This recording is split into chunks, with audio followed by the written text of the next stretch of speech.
Hello, my name is Edward James, and I'm a student at Dakota State University.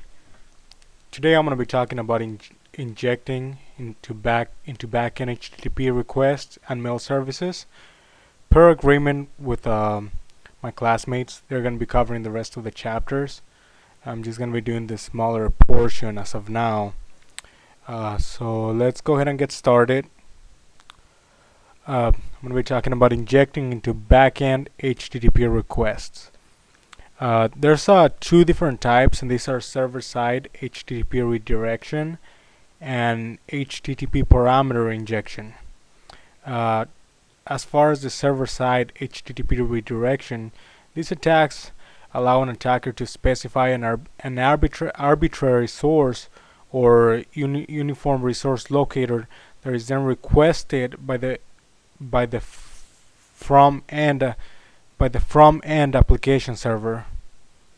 I think that was supposed to be by the form end application. I gotta correct the mistake.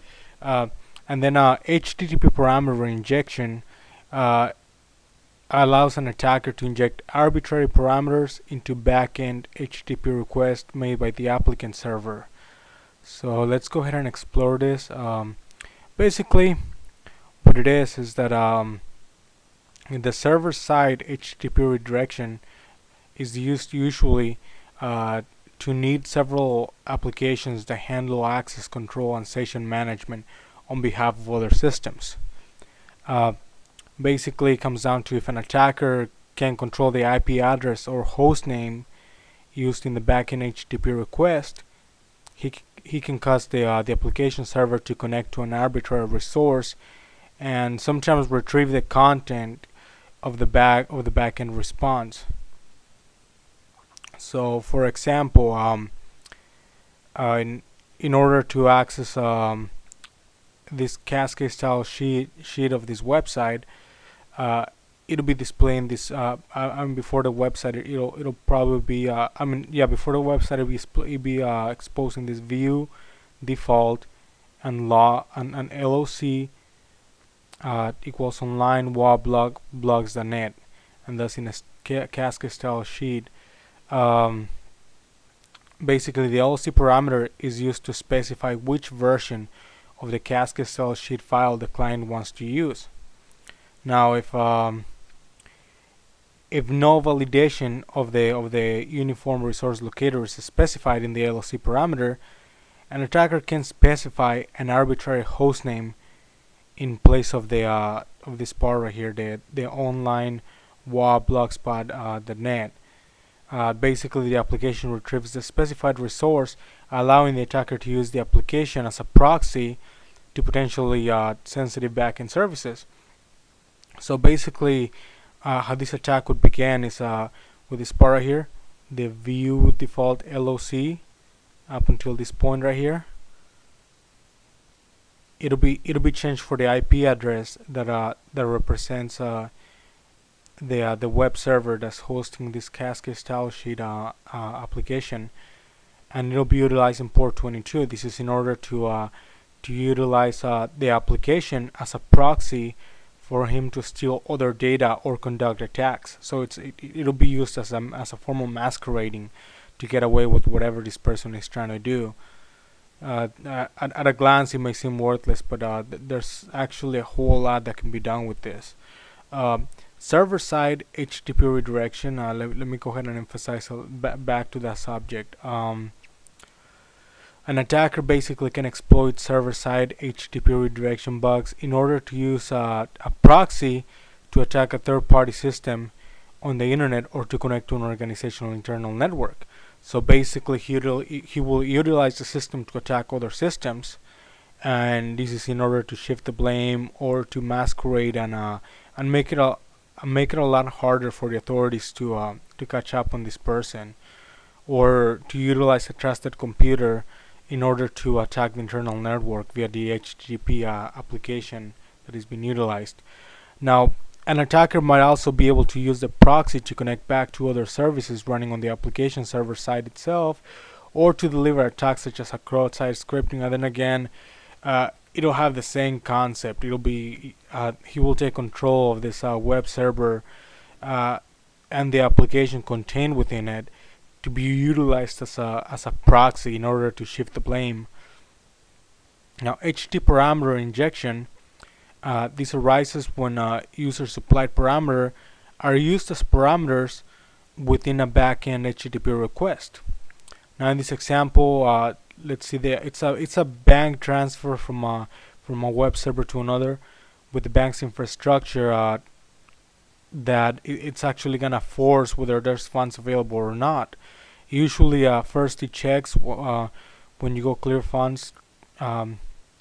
It'll check and see if there's any funds, and then it'll retrieve as true if there's funds. But in this case, is basically going out, from one account, which is this right here, and it's with the ampersand is specifying the amount, which is $1,430, and is transferred to this other account, which happens to in this case I believe is within the same branch of the bank, but it's just a different web server, and it says clear fund, and it automatically establishes true, and it submits it.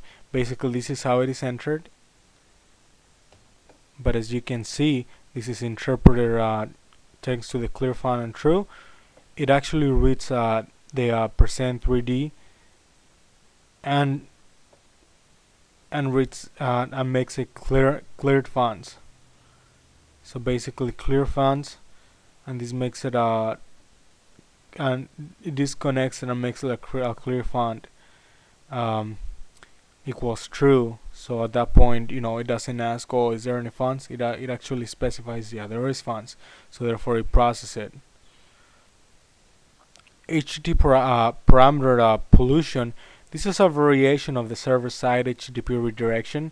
This is based on the fact that different web servers behave in different ways. So depending what they're running, if it's an Apache server or if it's an IIS server, with server 03, server 08, or even in the configuration that is being placed, and if it's running PHP or what kind of other applications exist in the realm, it's all gonna act different. It's gonna use the first. It's a possibility that it'll use the first instance of the parameter, use the last instance of the parameter. It'll concatenate the parameter value, or construct an array containing all the supplied values. We are not 100% sure how the web server that we're attacking is going to react.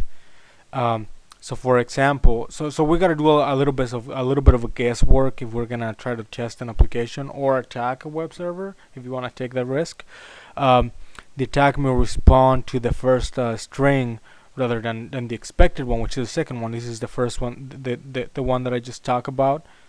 But in a case, or for example, it might actually respond to this right here, which, as we can see, it's all the same up until the amount part. Instead of an amount, there's going to be a clear fund first and true, and then the amount. And it's going to be almost backwards. So we don't know how it's going to react. That's why attackers, when they want to conduct attacks, they have to basically test the water and see how the web server reacts. Attacks against URL translations. Some servers write requests on the uniform resource locator on arrival to map this into the relevant backend functions within the application. And basically what it means is, like, if something is entered wrong but is close, it'll autocorrect. If that's how we're gonna refer to it. This behavior makes them vulnerable to an HTTP parameter injection or an HTTP parameter pollution. So, for example, an attacker could enter this right here. This attacking the part of a parameter, whereas attacking the pub user, and is using Marcus in mode on edit mode, and the server will autocorrect to this right here, user manager.php, and it'll go into the view and name Marcus edit mode. So it autocorrects, but obviously this is not a mistake. It's an attack that a malicious person is taking advantage of, and therefore I can see what they're trying to do with it to make autocorrections and make it more effective. But actually, the attacker is using this against the web server. Now, As far as injecting into mail services, this can be done in two forms. It can be done on the email header by using a manipulation, or it can be done as an SMTP command injection. Basically, these attacks are done in on certain web servers. For example, when you click contact us and then it says we're out of the office, you can't chat, but you can leave a message, and it has a small box where you can put your email address, phone number and message, or just on some cases just email address and a comment, and then you may enter your phone number, you may not, but that's just to give an example of what the header manipulation and SMTP command are based out of. Now on the email header manipulation, it's just like I explained about the boxes that are used for feedback or for contact info, and what the attacker can do to manipulate the email header, he can use it to send messages to arbitrary recipients, and that's by, for example, entering the user, or this could be, for example, Edward at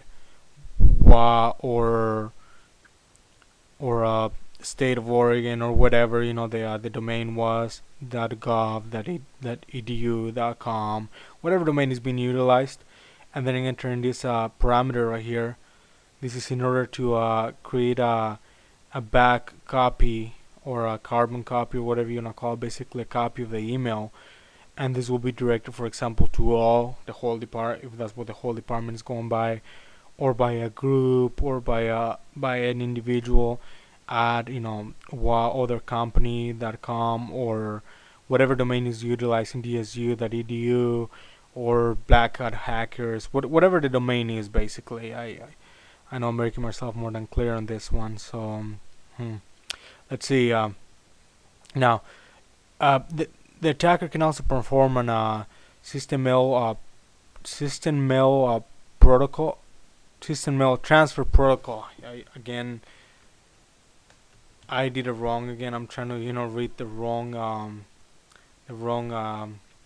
abbreviation, which I'm not gonna be able to do it because I did it wrong to begin with. It's a simple mail transfer protocol command injection.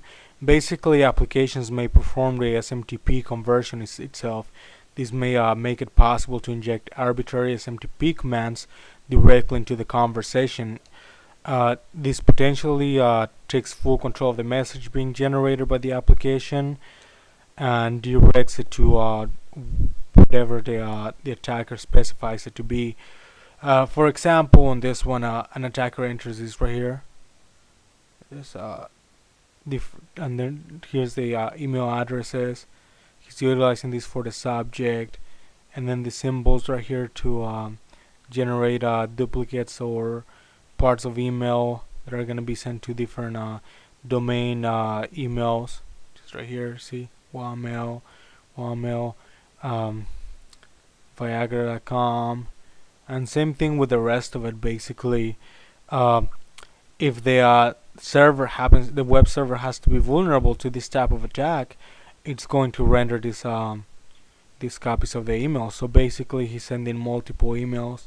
He's using it to show different people what kind of information he's entering in there. Now, this may seem useless, but actually could have different purposes depending on what the attacker is trying to accomplish. So yeah, a lot of times attackers are pretty smart. You may think they're doing nothing wrong, and it's far from the truth. They're trying to figure something out. Now, preventing the SMTP injection, it basically can be prevented by implementing rigorous validation of user supply data, such as email addresses checked against suitable regular expressions, avoiding accepting new line characters on the subject line, and limiting the suitable length, disallowing lines containing just a single dot. So basically, it's not easy to accomplish. It can be done. It's a battle that people have to fight for security. And it's been a pleasure. Thank you for watching.